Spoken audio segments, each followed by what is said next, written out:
Star Wars Young Jedi Knights Trouble on Cloud City Chapter 21 Final Chapter. With the oppressive sounds and smells of the jungle moon around her once again, Anja did not know what she was going to do. She sat alone on a high stone ledge of the great Jedi Academy's great temple. The chipped, weathered stone covered with moss felt cold and uncomfortable, but she didn't care. Anja stared out above the tangled forest to where the orange plasteel ball of the gas giant planet Yavin dominated the sky. She felt trapped on this humid, overgrown moon, helpless. She hated to feel helpless. No one knew her secret, though she wasn't sure how much it mattered now. She was at her wits' end, torn between incompatible loyalties. Yes, Anja had pretended to show surprise at the news that was so interesting to the young Jedi Knights, but in her heart she had greeted only with a kind of stoic dread. As they feared, Zethros had disappeared completely, draining all readily available credits from his accounts and shutting down the respectable warehouse and shipping business on Ord Mantell. He had gone underground, vanished without a trace. New Republic troops had confiscated everything that remained of his stripped offices, while investigators searched for clues of his whereabouts. But Anja knew Zethros well enough. She was certain that the Black Sun lieutenant had left no loose ends, but every evidence, no information through which he could be traced. Zethros was gone. She had no way to contact him, and her last supply of Andra's spice was almost gone. What could she do when it ran out? She had no idea where she might obtain another supply. It wasn't fair. She had worked so hard, done all the devious things Zethros had demanded of her. They had a partnership of a sort. He had requested small tasks of her, in return for which he had set her up with Han Solo and his children and given her the opportunity for ultimate revenge. But now, the tide turned against him. Zethros had abandoned her. He had run, leaving her to fend for herself. Anja was certainly good enough for that. She'd taken care of herself all her life since her father died, and when she was an infant, shot by Han Solo. Or had that truly happened? Anja was no longer certain. She never wanted to believe that a great Galandra, her father, might have been responsible for his own situation. She had wanted to find his scapegoat, someone to blame for his murder, and Han Solo had fit the bill perfectly. What better revenge could Anja take than to go after his children? Zethros had been true to his word there, at least. But now she felt as if she'd been set adrift, abandoned. Laughing, Jason bounded out of the temple shadows and ran toward the stone platform on the roof of the rebuilt Misasi temple. He skidded to a halt in surprise when he saw her sitting there alone, deep in thought. "Hey, Anja," Jason said.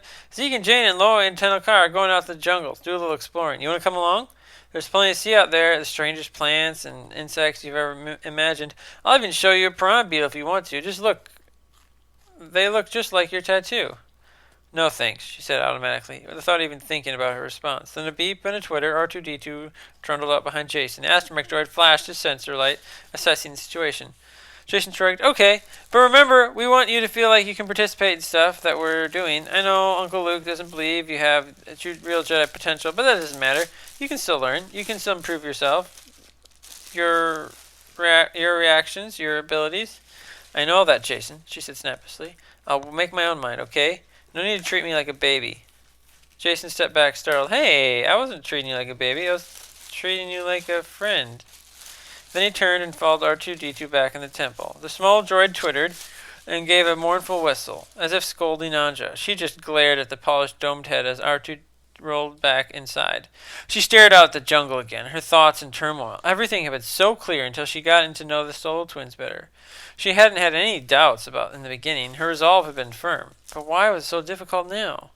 Did she really want Jason and Jaina to be harmed in retaliation for something that had happened long ago to Galandro, a man who she had to face that she never really met?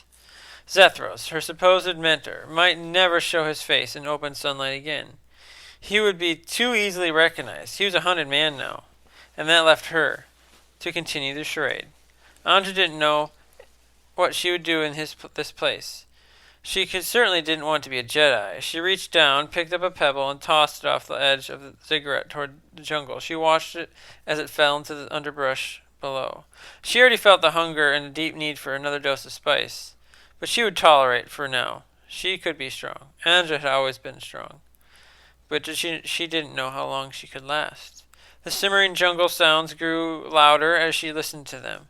The verdant jungle moon in Luke Skywalker's Jedi Academy seemed far, far away from everything else she had ever known. She's not coming, Jason said, joining the other young Jedi Knights at the base of the great temple. Janie must have heard the note of dejection in his voice, because she put a comforting hand on his arm and said, Anja probably wouldn't enjoy exploring with us right now anyway. She could probably use the time alone. She seemed kind of edgy since we got back, he agreed. I'm sure it's nothing personal. Lloyd rumbled a suggestion. Indeed, EMTD said. I dare say we shall have an excellent time together if we should make the attempt. Ah, aha, Tunnel Cloud cleared her throat, then paused if considering a very important topic. Her cool grays met Jason's brandy-brown glaze. Did you ever hear the story about the Jawa who mistook a Rancor for a Ronto? Jason grinned and took her hand in his. Yeah, I think so. It's a good one. Why don't you tell it to us? Together the friends walked toward the jungle.